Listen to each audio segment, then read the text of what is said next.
ಈ ಆಸ್ತಿ ಒಗ್ಪಾಡಿಗೆ ಅಂತ ಏನು ಹೋಗ್ತಾ ಇದೆ, ಈ ಆಸ್ತಿ ಒಗ್ಪಾಡಿಗೆ ಹೋಗ್ತಾ ಇರ್ತಕ್ಕಂಥ ರೈತರು ಭಾರತೀಯ ಜನತಾ ಪಾರ್ಟಿ ರಾಜ್ಯಾಧ್ಯಕ್ಷರಾದಂಥ BY ವಿಜಯೇಂದ್ರ ಅವ್ರಿಗೆ ರಾಜ್ಯ ಮುಕ್ತ ವಕ್ತಾರರಾದಂಥ ಅಶ್ವಥ್ ನಾರಾಯಣ ಮುಖೇನ ಇವತ್ತು ರಾಜ್ಯಾಧ್ಯಕ್ಷರಿಗೆ ತಲುಪಿಸ್ತಾ ಇದ್ದಾರೆ. ರೈತರು ಆ ಮನವಿ ಪತ್ರವನ್ನು ತಲುಪಿಸ್ತಾ ಇದ್ದಾರೆ.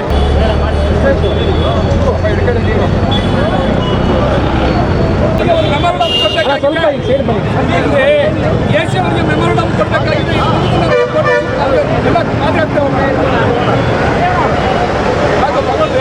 ಕಾಣ್ತಾ ನೀವು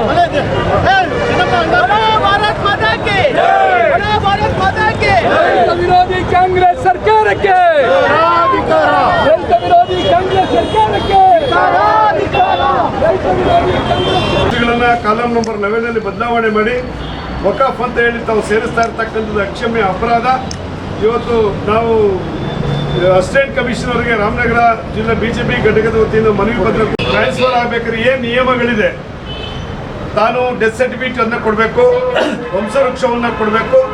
ನೀವು 15 ದಿನಗಳ ಕಾಲ ನೋಟಿಸನ್ನು ಪ್ರಚಾರ ಮಾಡ್ತೀರಾ, ಪ್ರಾಪರ್ಟಿನ ಟ್ರಾನ್ಸ್ಫರ್ ಆಗಬೇಕಾದ್ರೆ ಅದು ಯಾವುದೇ ನಿಯಮಗಳನ್ನು ಪಾಲನೆ ಮಾಡದೆ 70 ಅಲ್ಲ ಆ ನೋಟಿಫಿಕೇಶನ್ ವಿರುದ್ಧವಾಗಿ ಈಗಾಗಲೇ ಕೇಂದ್ರ ಸರ್ಕಾರ ಕೆಲವೊಂದು ತಿದ್ದುಪಡಿಗಳನ್ನು ತರಲಿಕ್ಕೆ ಹೊರಟಿದೆ. ಇದು ಪಾರ್ಲಿಮೆಂಟಲ್ಲೂ ಚರ್ಚೆ ಆಗಿದೆ. ಇದಕ್ಕೆ ಸಂಬಂಧಪಟ್ಟಂತೆ ಜಾಯಿಂಟ್ ಪಾರ್ಲಿಮೆಂಟರಿ ಕಮಿಟಿ ವಕಾಫ್ ಅಂತ ಹೇಳಿ ಕಾಲಂ ನಂಬರ್ 11 ಸೇರಿಸುವಂಥದ್ದು ಅಕ್ಷಮ್ಯ ಅಪರಾಧ. ಈ ತಕ್ಷಣವೇ ತಾವೆಲ್ಲ ತಮ್ಮ ಕೆಳ ಹಂತದ ಅಧಿಕಾರಿಗಳಿಗೆ ಸೂಚನೆ ಕೊಡಬೇಕು. ರಾಜ್ಯ ಸರ್ಕಾರ ನೋಟಿಸನ್ನು ವಿಡ್ರಾ ಮಾಡ್ತೀವಿ ಅಂತ ಹೇಳಿದರೆ ಭಾರತೀಯ ಜನತಾ ಪಾರ್ಟಿ ಅದು ಒಂದು ರೈತರ ಪರವಾಗಿರ್ತಕ್ಕಂಥ ಒಂದು ರೈತ ಮೋರ್ಚೆ ಯಾವ ರೀತಿ ನಾವೆಲ್ಲರೂ 26ನೇ ತಾರೀಕು ಆ ಕಾರ್ಯಕ್ರಮದ ಹೆಚ್ಚಿನ ಸಂಖ್ಯೆಯಲ್ಲಿ ಫ್ರೀಡಂ ಪಾರ್ಕಲ್ಲಿ ಭಾಗವಹಿಸಬೇಕು ಅಂತಕ್ಕಂಥ ಒಂದು ಮನವಿಯನ್ನು ಮಾಡಿಕೊಂಡು ಈ ಕಾರ್ಯಕ್ರಮದಲ್ಲಿ ಭಾಗವಹಿಸುವಂಥ ಎಲ್ಲರೂ ಸಹ ವಂದಿಸಿ ರೈತರನ್ನು ಒಕ್ಕಲೆಬ್ಬಿಸುತ್ತಿರುವ ವಕ್ಫ್ ಮಂಡಳಿಗೆ,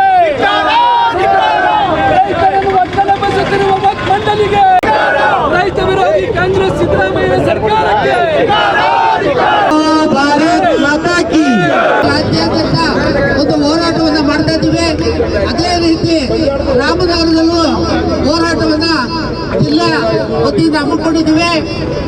ಈ ಹೋರಾಟ ಬಂಧುಗಳೇ, ಇವತ್ತು ಏನು ವಕ್ಫ್ ಬೋರ್ಡ್ನಲ್ಲಿ ಪಾಣಿಯಿಂದ ತೆರವು ಮಾಡುತ್ತಿಲ್ಲ ಈ ರೈತರು ಇವತ್ತು ನಿಮ್ಮ ಸರ್ಕಾರ ನೀವು ಧೋರಣೆ ಮಾಡಿದ್ರೆ ಏನು ಇವತ್ತಿನ ಮುಖ್ಯಮಂತ್ರಿ ಇವತ್ತು ಎಲ್ಲ ಹಗರಣ ಮುಗಿತು, ಹಗರಣ ಮುಗಿದ ಮೇಲೆ ವಕ್ಫ್ ಬೋರ್ಡ್ ಹಗರಣ ಇವತ್ತು ಏನು ಜಮೀರ್ ಅಹ್ಮದ್ಗೆ ಹೇಳ್ತೀನಿ, ನೀನು ಕರ್ನಾಟಕದಲ್ಲ ಇಂಡಿಯಾದಲ್ಲಿ ಇರೋಕ್ಕೆ ಲಾಯಕ್ಕಿಲ್ಲ, ನೀನು ಪಾಕಿಸ್ತಾನ್ಗೆ ಹೋಗ್ಬೇಕು. ದೇಶಕ್ಕೆ ದಂಡೆ ಎತ್ತು ಬಂದ್ರು, ದಂಡೆ ಎತ್ತು ಬಂದಾಗ ಇವ್ರ ಅಲ್ಲಿಂದ ಆಚೆ ತಂದಿದ್ರ ಇಲ್ಲ. ಭಾರತ ಸನಾತನ ಧರ್ಮ ಇದು ಸಾವಿರಾದ ಹಿಂದೂ ಧರ್ಮದ ಹಾಳು ಮಾಡಿದಂತ ಇವತ್ತಿನ ತಿರುಗಾ ಪುಟ 1953ರಲ್ಲಿ ವಕ್ಫ್ ಬೋರ್ಡ್ ಅನ್ನ ರಚನೆ ಮಾಡಿ ಯಾವುದೇ ಕೋರ್ಟ್ಗೆ ಹೈಕೋರ್ಟ್ ಆಗ್ಬೋದು, ಸುಪ್ರೀಂ ಕೋರ್ಟ್ ಆಗ್ತಾ ಇರ್ಬೋದು, ಈ ಕೆಟ್ಟ ಕಾಂಗ್ರೆಸ್ ಸರ್ಕಾರ, ಈ ನೀಚ ಸರ್ಕಾರವು ಈ ದೇಶದಲ್ಲಿ ನಮ್ಮ ಹಿಂದೂ ಧರ್ಮವನ್ನ ಹಾಳು ಮಾಡ್ತಾ ಇದೆ. ಈ ಹಾಳು ಮಾಡೋದಕ್ಕೆ ನಾವು ಅವಕಾಶ ಕೊಡಲ್ಲ. ಇವತ್ತು ಮಠಮಾನ್ಯರು ಎಕರೆಯಿಂದ ಸೇರಿಸಬೇಕಂತ ಹೊರಟಿದ್ದಾರೆ. ಈ ನೀಚ ಗೌರ್ಮೆಂಟ್ ಈ ಏನು ಉಸ್ತುವಾರಿ ಮಿನಿಸ್ಟರ್ಲ್ಲ ನಿಮಗೆ ಮಾನವರೇ ಇದ್ರೆ ತಕ್ಷಣ ವಾಪಸ್ ತಗೋಬೇಕು. ಇವತ್ತು ಯಾರ್ದು ರೈತರ ಭೂಮಿ ಆಗ್ಲಿ, ಯಾವುದೇ ಮರದ ಭೂಮಿ ಆಗ್ಲಿ ನಾವು ವಕ್ಫ್ ಬೋರ್ಡ್ ಸೇರಲ್ಲ ಅನ್ನೋದನ್ನ ನೀವು ಈಗಲೇ ಅನೌನ್ಸ್ ಮಾಡಬೇಕು ಕೂಡಲೇ, ಇಲ್ಲಾಂದ್ರೆ ಉಗ್ರ ಹೋರಾಟ ಮಾಡ್ತೀವಿ. ಪರ ಹೋರಾಟಕ್ಕೆ ಭಾರತೀಯ ಜನತಾ ಪಾರ್ಟಿ ರೈತ ಪರ ಹೋರಾಟಕ್ಕೆ ವಕ್ಫ್ ಸಚಿವ ಜಮೀರ್ ಅಹ್ಮದ್ ಖಾನ್ಗೆ, ರೈತ ವಿರೋಧಿ ಬಡವರ ವಿರೋಧಿ ವಕ್ಫ್ ಸಚಿವ ಜಮೀರ್ ಅಹ್ಮದ್ ಖಾನ್ಗೆ, ರೈತ ವಿರೋಧಿ ಬಡವರ ವಿರೋಧಿ ವಕ್ಫ್ ಸಚಿವ ಜಮೀರ್ ಅಹ್ಮದ್ ಖಾನ್ಗೆ, ವಕ್ಫ್ ಸಚಿವ ಜಮೀರ್ ಅಹ್ಮದ್ ಖಾನ್ಗೆ, ಕಾಂಗ್ರೆಸ್ ಸರ್ಕಾರಕ್ಕೆ, ಸಿದ್ದರಾಮಯ್ಯ ನೇತೃತ್ವದ ಕಾಂಗ್ರೆಸ್ ಸರ್ಕಾರಕ್ಕೆ, ಬಡವರ ವಿರೋಧಿ ಕಾಂಗ್ರೆಸ್ ಸರ್ಕಾರಕ್ಕೆ, ರೈತ ವಿರೋಧಿ ಸರ್ಕಾರಕ್ಕೆ, ರೈತರ ಪಾಣಿಯಲ್ಲಿ ಒಗ್ಗಸರನ್ನು ಸೇರಿಸಲು ಬದಲಾಯಿಸುತ್ತಿರುವ ವಕ್ಫ್ ಸಚಿವ ಜಮೀರ್ ಅಹ್ಮದ್ ಖಾನ್ಗೆ, ಭ್ರಷ್ಟ ಮುಖ್ಯಮಂತ್ರಿ ಸಿದ್ದರಾಮಯ್ಯನವರಿಗೆ, ಭ್ರಷ್ಟ ಮುಖ್ಯಮಂತ್ರಿ ಸಿದ್ದರಾಮಯ್ಯನಿಗೆ, ಭ್ರಷ್ಟ ಸಚಿವ ಜಮೀರ್ ಅಹ್ಮದ್ ಖಾನ್ಗೆ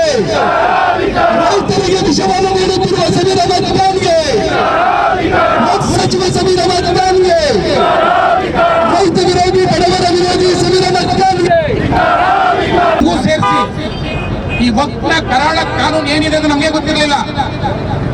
1954ರಲ್ಲಿ ವಿಷ ಬೀಜವನ್ನ ಬಿತ್ತಿದಂತ ಜವಾಹರ್ಲಾಲ್ ನೆಹರುವಿಂದ ಹಿಡಿದು 1995ರಲ್ಲಿ 2013ರಲ್ಲಿ ಮಾನ್ಯ ಮನಮೋಹನ್ ಸಿಂಗ್ ಅವರು ಆ ಒಂದು ವಕ್ಫ್ ಕಾನೂನಿನ ಬಲವನ್ನ ತುಂಬಿ ಕರ್ನಾಟಕ ರಾಜ್ಯದಲ್ಲಿ ಸಿದ್ದರಾಮಯ್ಯನವರು ಮುಖ್ಯಮಂತ್ರಿ ಆದಮೇಲೆ ತುಷ್ಟೀಕರಣ ನೀತಿ ಜಾಸ್ತಿ ಆಗ್ತಾ ಇದೆ. ಮೊದಲನೇ ಅವಧಿಯಲ್ಲಿ ಮುಖ್ಯಮಂತ್ರಿ ಆದಂಥ ಸಂದರ್ಭದಲ್ಲಿ ಟಿಪ್ಪು ಜಯಂತಿ ಮಾಡಿ ದೇಶದಲ್ಲಿ ರಾಜ್ಯದಲ್ಲಿ ಒಂದು ಅಲ್ಲೋಲ ಕಲ್ಲೋಲವನ್ನು ಸೃಷ್ಟಿ ಮಾಡಿದ್ರು. ಇವತ್ತು ಎರಡನೇ ಅವಧಿಯಲ್ಲಿ ಮುಖ್ಯಮಂತ್ರಿ ಆದ ಒಂದು ವರ್ಷದಲ್ಲೇ ವಿಶೇಷವಾಗಿ ವಕಫ್ ಹೆಸರಿನಲ್ಲಿ ಕೇಂದ್ರ ಸರ್ಕಾರ ಮನಮೋಹನ್ ಸಿಂಗ್ ಅವರು ಇದ್ದಂಥ ಸಂದರ್ಭದಲ್ಲಿ ಕೆಲವು ವಕಫ್ ತಂದಂಥ ಕೆಲವು ತಿದ್ದುಪಡಿಗಳ ಆಧಾರದ ಮೇಲೆ ಇವತ್ತು ರಾಜ್ಯಾದ್ಯಂತ ಅದು ಬಿದರಿಂದ ಹಿಡ್ಕೊಂಡು ಚಾಮರಾಜನಗರದವರೆಗೂ ಸಹ ಸುಮಾರು 30 ಜಿಲ್ಲೆಗಳ ವ್ಯಾಪ್ತಿನಲ್ಲಿ ರೈತರ ಜಮೀನುಗಳನ್ನ ನಿನ್ನೆ ರಾತ್ರಿ ಇದ್ದಂಥ ರೈತನ ಹೆಸರನ್ನ ಇವತ್ತು ಬೆಳಿಗ್ಗೆ ಕಿತ್ತಾಕಿ ವಕಫ್ ಅಂತ ಹೇಳಿ ಕಾಲಂ ನಂಬರ್ 11ನಲ್ಲಿ ಇದನ್ನ ಮಾಡ್ಕೊಂಡ್ ಬರ್ತಾ ಇದ್ದಾರೆ. ವಿಶೇಷವಾಗಿ ಬಿದರ್, ಕಲಬುರಗಿ, ಯಾದಗಿರಿ, ಕೊಪ್ಪಳ, ರಾಯಚೂರು ಈ ಭಾಗದಲ್ಲಿ ಶ್ರೀರಂಗಪಟ್ಟಣ, ಚನ್ನಪಟ್ಟಣ, ಮಂಡ್ಯ, ರಾಮನಗರ. ನಿನ್ನೆ ಒಬ್ಬ ತಹಸೀಲ್ದಾರ್ ಹತ್ರ ಮಾತಾಡಿದೆ, 48 ಜಾಗದಲ್ಲಿ ಪ್ರಪೋಸಲ್ ಬಂದಿದೆಯಂತೆ ಒಂದ್ ಕಡೆ, 36 ಜಾಗದಲ್ಲಿ ರಾಮನಗರದಲ್ಲಿ ಬಂದಿದೆ, 19 ಜಾಗದಲ್ಲಿ ಚನ್ನಪಟ್ಟಣದಲ್ಲಿ ಪ್ರಪೋಸಲ್ ಬಂದಿದೆ ಅಂತ ಹೇಳೋರು. ಹೆಸರಳ್ಳಿಕ್ಕೆ ಅವ್ರು ಭಯ ಪಡ್ತಾರೆ ಅವರು. ಈ ರೀತಿ ಬಹುತೇಕ ಜಾಗಗಳು, ವಿಶೇಷವಾಗಿ ಸ್ಮಶಾನ ಜಾಗಗಳು, ರೈತರ ಜಮೀನುಗಳು, ಗೋಮಾಳಗಳನ್ನ ಇವತ್ತು ಕಾಲಂ ನಂಬರ್ 11ನಲ್ಲಿ ವಕಫ್ ಅಂತ ಸೇರಿಸ್ಲಿಕ್ಕೆ ಕೊಟ್ಟಿದ್ದಾರೆ. ಆದರೆ ಇದರದ್ದು ಗಲಾಟೆ ಪ್ರಾರಂಭ ಆದಮೇಲೆ ರೈತರು ಬೀದಿಗಿಳಿದ್ಮೇಲೆ ಎಲ್ಲ ನೋಟಿಸನ್ನು ವಾಪಸ್ ತೆಗಿಲಿಕ್ಕೆ ಹೇಳಿದ್ದೀನಿ ಅಂತ ಸುಳ್ಳು ಹೇಳ್ತಾ ಇದ್ದಾರೆ. ಕಾಲಂ ನಂಬರ್ 11ನಲ್ಲಿ ರೈತರ ಹೆಸರು ಹಾಕ್ಲಿಕ್ಕೆ ಹೇಳಿದ್ದೀನಿ ಅಂತ ಹೇಳ್ತಾರೆ. ಇದು ನಮ್ಮ ಮುಖ್ಯ ಅಲ್ಲ, ಬೇಕಾಗಿರೋದು ನಮಗೆ ಬೇಕಾಗಿರ್ತಕ್ಕಂಥದ್ದು 1975ರಲ್ಲಿ ಕರ್ನಾಟಕ ರಾಜ್ಯದ ವಕ್ಫ್ ಬೋರ್ಡ್ ಅನೌನ್ಸ್ ಮಾಡಿರ್ತಕ್ಕಂಥ ಗೆಜೆಟ್ ನೋಟಿಫಿಕೇಶನ್ ಏನೇನಿದೆ ಅದನ್ನ ವಿಡ್ರಾ ಮಾಡಬೇಕು. ಎರಡನೇದು, ಕೇಂದ್ರ ಸರ್ಕಾರ ಜಾರಿಗೆ ತರ್ತಾ ಇರ್ತಕ್ಕಂಥ ವಕ್ಫ್ ಬೋರ್ಡಿನ ತಿದ್ದುಪಡಿಗೆ ಇವತ್ತು ಜಾಯಿಂಟ್ ಪಾರ್ಲಿಮೆಂಟರಿ ಕಮಿಟಿ ಈಗಾಗಲೇ ಬಂದು ರಾಜ್ಯದಲ್ಲಿ ಇನ್ಸ್ಪೆಕ್ಷನ್ ಮಾಡ್ಕೊಂಡು ಹೋಗಿದೆ.